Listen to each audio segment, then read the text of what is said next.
Micah, thank you. New at noon, Grand Rapids City Commissioners are reviewing officer-involved shootings in the city. So just hours ago, the interim police chief was before the commission's committee of the whole meeting. 13 on your side's Michael Martin sat in on that presentation and is now live in the newsroom with the details. So Micah, we now know interim chief Joe Trigg. He just took the helm of that department weeks ago. So what did he say?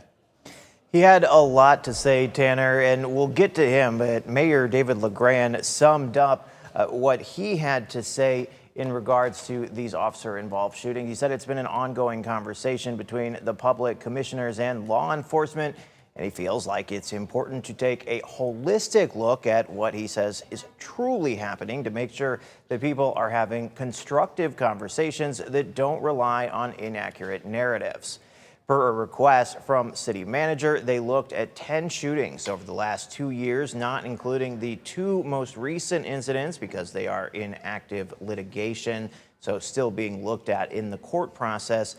The interim chief, Joseph Trigg, he broke down each of these shootings to help commissioners understand the circumstances of each, why use of force was employed, and how it was done. So breaking down each of those incidents, interim chief Trigg also outlined his leadership approach, emphasizing that a department's strength depends on officers holding one another accountable when something isn't done right.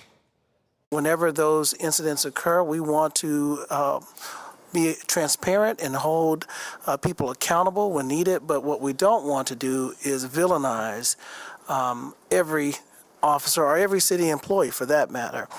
We know we sign up for a tough job, tough scrutiny, but it is a very noble and very selfless job. And officers took an oath to faithfully perform their duties, in this city. And OIS, as I discussed already, it's a traumatic event for all those involved.